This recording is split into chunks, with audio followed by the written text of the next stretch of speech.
Now let me tell you something, because a lot of people out here still don't understand the kind of moves India is pulling off in the world today. You think this is just about tariffs. You think this is just about discounts. No, no, no.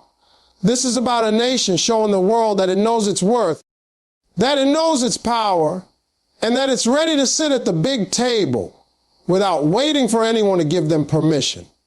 India didn't beg for a deal, didn't crawl for acceptance, didn't bow down to pressure. India stood tall, demanded its respect, and the world, even the United States, had to look back and say, hold on now, we can't play tough with this one. Because if you try to play hardball with India today, you'll find yourself outplayed, outsmarted, and outmaneuvered. 3 big discounts on U.S. tariffs. That right there ain't just numbers on a page. That's proof of leverage. That's proof that the world has changed. The same country that once got pushed around in negotiations, the same country people used to underestimate, is now the one dictating the terms. And that's why this story is bigger than economics. It's a story of pride, of strategy, of how you carry yourself when the lights are on you. India showed that tariffs, trade wars, and economic bullying don't work on a nation that knows how to build its own road. When you've got the power of self-reliance, when you've got billion-strong consumers, when you've got one of the fastest growing economies in the world, the game flips. The player who thought they were holding the cards finds out the whole deck has been reshuffled. And this ain't happening in isolation either. This is happening in a world where alliances are being reshaped. You hear about Russia, India, China acting together. That right there is shaking up the balance of power like never before. Now let me break this down in plain talk. For decades, the world has been used to one playbook. Western powers setting the rules, everybody else following along. But now, India, Russia, and China, that's a triangle nobody can afford to ignore. Each one of those countries has massive resources, massive markets, and massive ambitions. And when they align, even loosely, it sends a message: you don't get to run the world alone anymore. See, people need to understand this. The reason the United States had to bend on tariffs with India wasn't just economics. It was politics, it was strategy, it was survival. Because America knows if they push too hard, India's got options. India doesn't need to sit around waiting for one handout when it can turn east to Russia for energy, look north to China for trade balance, or even build its own path through homegrown industries and regional alliances. That's the beauty of independence. When you don't put all your eggs in one basket, you don't panic when somebody tries to shut a door on you. You just walk through another door. And let me tell you something about these discounts. 3 big cuts on tariff, that's not charity. That's respect being given in numbers. That's acknowledgement that India isn't just a buyer, it's a partner too valuable to push away.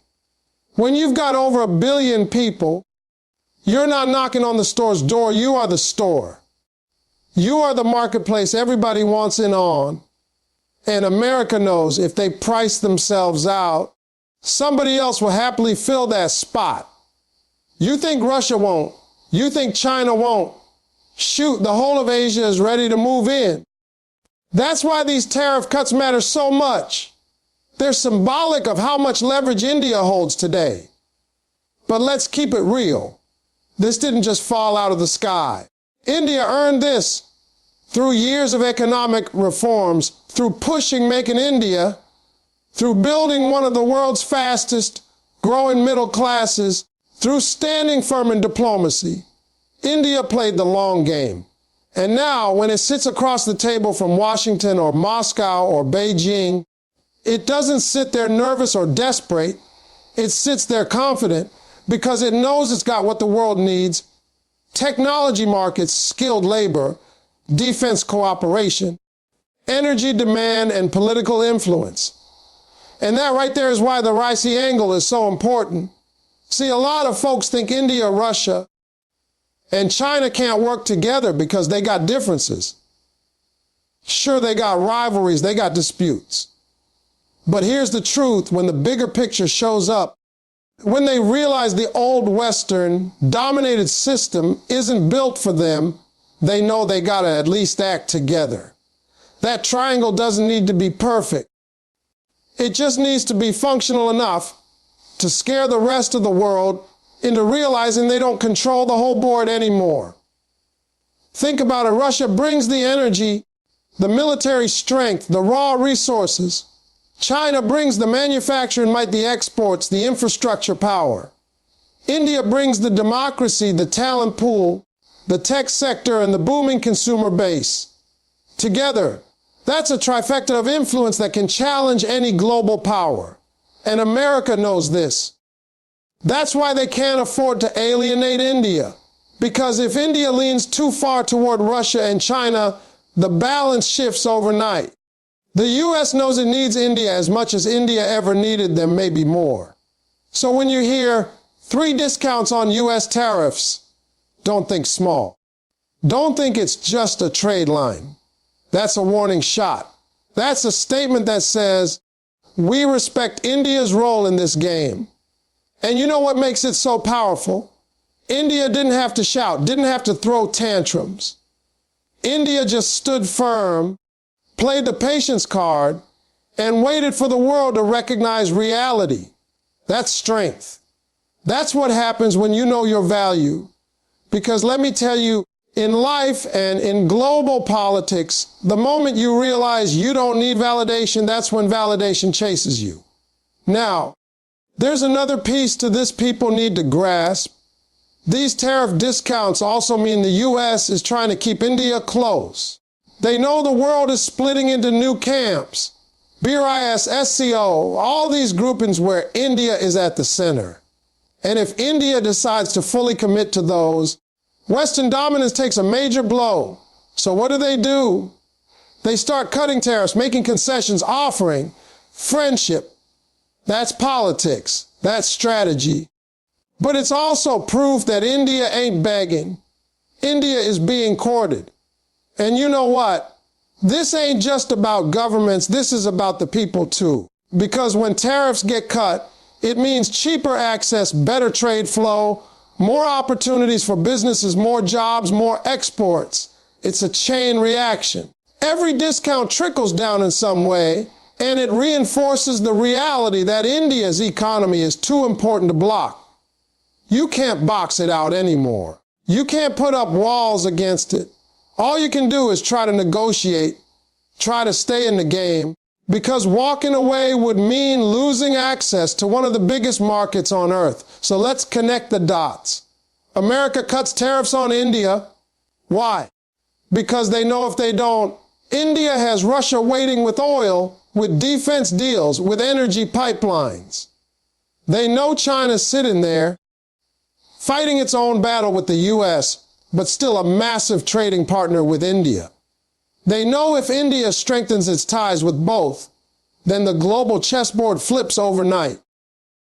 And you can't afford that if you're sitting in Washington. That's why this moment is historic. It shows India is no longer in a position of take it or leave it. India is now in the position of you better come correct or we'll walk. And that's the beauty of this new India. This is not the India of the past, waiting for approval, waiting for aid, waiting for permission. This is a bold India, a confident India, an India that will partner with you, but won't bow down to you.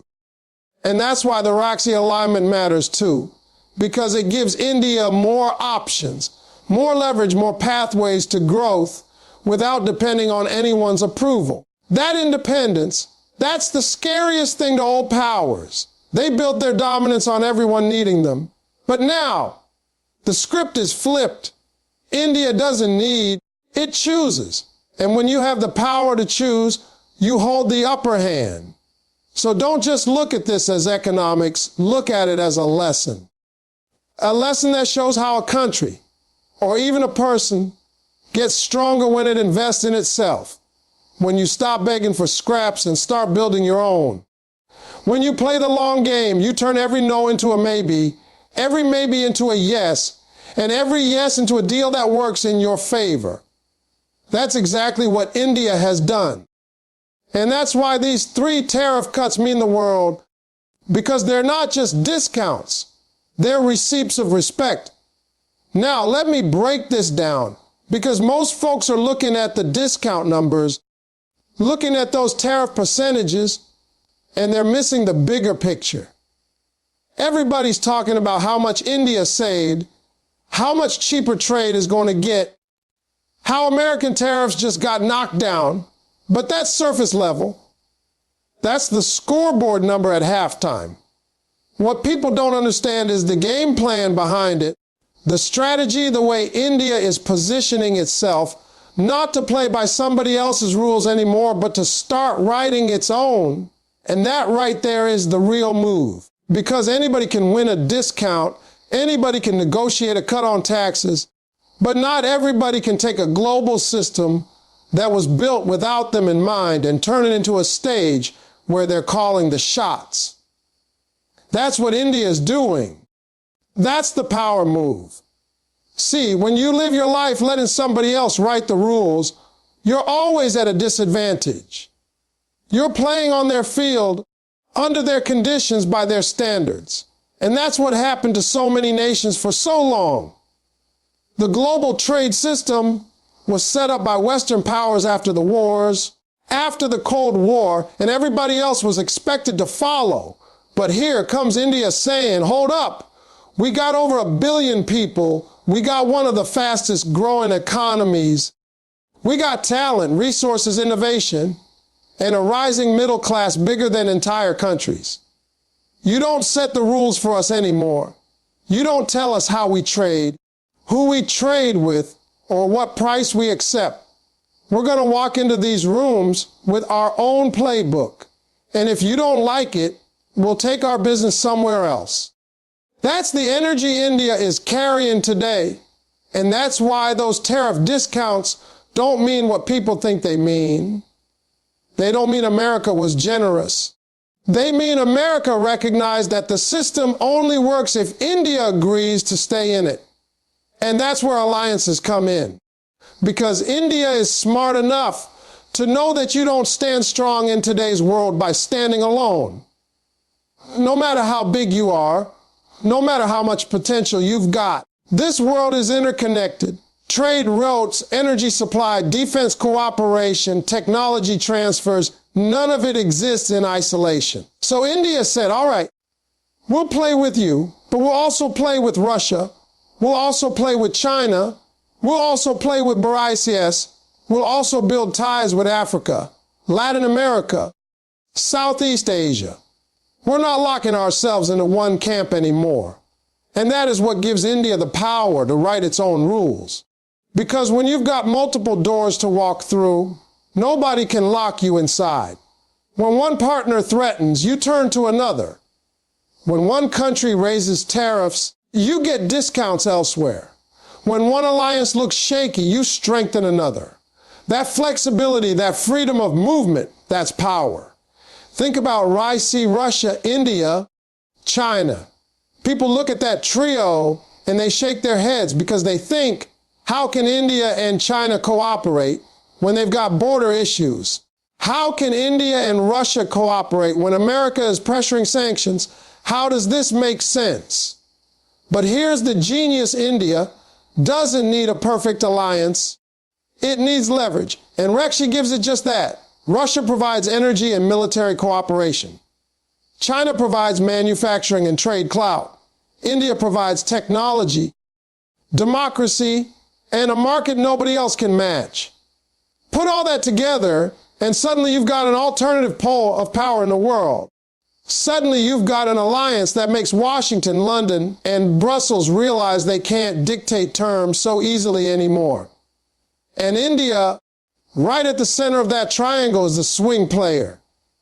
It can tilt east or west, lean toward Moscow or lean toward Washington, and that keeps everybody courting it, everybody respecting it, everybody cutting tariffs and making concessions. That's not just discounts. That's writing your own rules. And let's be real, India didn't get here overnight. This didn't happen by accident. For decades, India had to deal with being underestimated.